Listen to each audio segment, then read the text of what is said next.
There for Care is brought to you by CareScout with the goal of sharing real-life conversations about aging care. Views expressed on this program are the speaker's own. We do not provide medical, legal, tax, financial, or other professional advice. Always talk to your own professional advisors for advice tailored to your needs.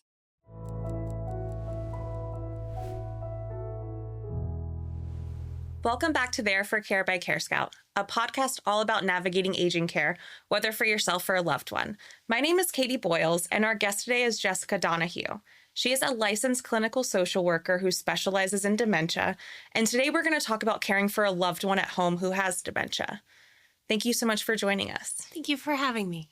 So to kick it off, can we talk a little bit about the options that you have if a loved one needs aging care? Yes, absolutely. So you have lots of options in this day and age for aging care, which is really wonderful. The number one thing that I think most people start with, think of first, is in-home care. So there's two types of in-home care that people receive. And if you don't mind, I like to explain the difference because there's a lot of confusion.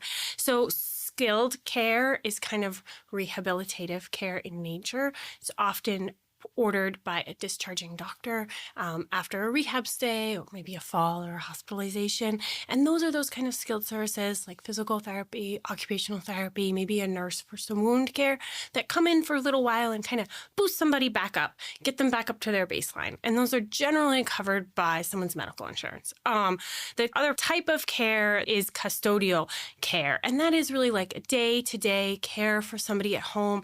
That's those personal care needs, not just for maybe your bathing or dressing, but also like to get breakfast, do your laundry, maybe run to the grocery store to kind of get you through your day. So those two types of care are not always provided by the same agencies or paid for in the same way, and it can just cause a lot of confusion. But, having care at home is nice because you can pick and choose kind of how frequently you want somebody there. And home care is great. I know a lot of people would love to age at home. What are the other options if that is not a reality? Yeah, absolutely. And that's a very good point. Aging at home is not always the best choice for everybody for many different reasons. So assisted living communities are a very popular option as well. They are a residential setting. You live in kind of an apartment-like environment, but you have the benefits of staffing on site, usually 24/7, who can help in the name of emergency. They can also help you kind of with that day-to-day personal care. And then many of your needs are provided for by the facility: meals, medication management, all those types of things. And what is the difference from an assisted living versus maybe nursing? Great question. So assisted living communities can help with a little bit of personal care and things like that. So some things may sort of obviously push someone into skilled nursing, someone who has oxygen, who cannot manage that on their own, sometimes injections, other things like that. But also somebody who needs significant hands-on care for every transfer, for every time they go to the bathroom. They may at some point need more care than an assisted living can provide. And then they may choose to reside in a skilled nursing facility where those needs can really be met 24 hours a day.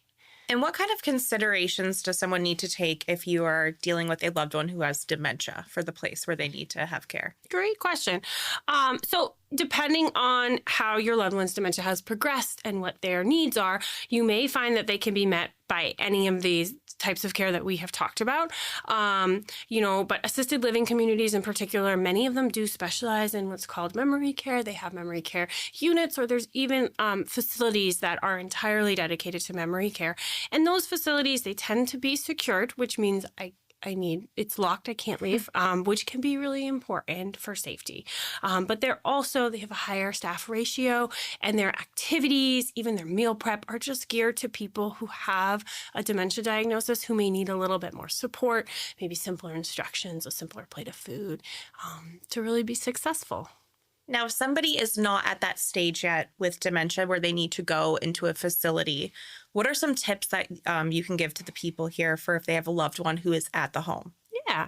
So the last type of care that can be a great way to manage people at home who have dementia is actually an adult day health program. So adult day health is a place where somebody would go for usually from the morning to mid-afternoon. They do a meal there. They have activities, exercise, crafts, and it provides a lot of socialization, a lot of structure, and then a lot of respite for the caregiver at home who has that time to take care of their own needs, take care of the house, whatever else they may have. So that can be a really great option for folks in home. And if you have someone with dementia in your home, is there anything that you can give for tips for what you can do for the home itself? Yeah, absolutely. I think, routines are going to be really key to having someone at home with dementia. So having things happen at the same time of day with regularity and predictability. A lot of people with dementia, because there's some sundowning and some other behaviors, you'll find them up late at night and then sleeping during the day, which is really stressful for the caregivers who are on a more traditional cycle. So anything we can do to get people up, get them up in the morning, maybe get them some fresh air and help have a routine that includes exercise and meals and all of that during the day can be really beneficial. I also think everyone who's caring for a loved one with dementia should think seriously about kind of medication management options.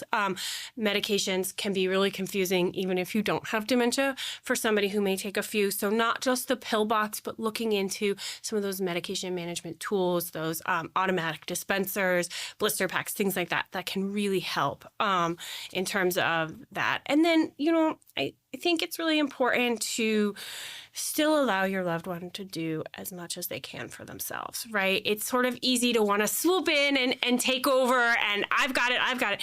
But as somebody with dementia, they still want to feel independent and self-sufficient as much as any of us would. And so whatever we can do to make things easier, like easy pull-on clothes. We don't need a button-down shirt to hang out at home on Tuesday. Let's make it easy for someone to dress themselves, or maybe it's a tub seat so they can sit while they shower for safety. We can do to allow them to be on their own can make it a better experience for everyone.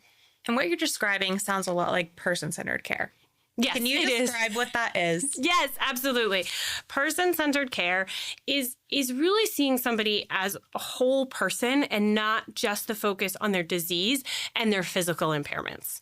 And it springs out of dementia care because in that situation, many people may not be able to speak their needs the way they otherwise would.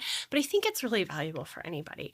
So it's just all about understanding who the person is and what they're like and what they need. So, for example, Katie, do you like to shower in the morning or at night? The morning. And do you think that would change if you have dementia? It might. Probably not. And when you're at home, do you like to wear bare feet? Do you like to wear slippers or shoes? No shoes. No shoes. Right. And do you think that will change? No. Dementia? No, it will not. And so when we can understand these little preferences and help people feel comfortable and seen and in their home environment, then when we do have to ask them to make changes or adapt, we're not pushing them over the edge as much because we've created a safe and warm environment and we've understood who they are. So it's a lot of little things like that seem so obvious and seem so easy, but it's really, really easy to forget those things when you get swept up in all the stress and anxiety of caregiving. And the beautiful thing about person-centered care is you really get to partner with the care recipient in understanding how they want their care and how you can best meet them. And we find that whether it's a professional caregiver or family caregiver, it reduces anxiety for everyone involved. The caregivers feel better, the care recipients feel better, and it just makes things go smoother when you really understand who you're working with. And it's almost remembering that if you're caring for a loved one, it can be stressful, but how would you want to be cared for at the end of the day? Yes, exactly. And for the people listening right now, if they have a loved one with dementia at home, what are the top things you want them to take away? Well, I think the most important thing is to remember that choice matters, right? And choice matters even when you have dementia. You still have preferences. And so really, whether it's looking at what the type of care is that's going to be most appropriate or setting up a schedule for your day, those choices really matter. I think the other thing is really important is to just be adaptable. Dementia is a progressive disease. And so you're going to experience changes throughout the disease process.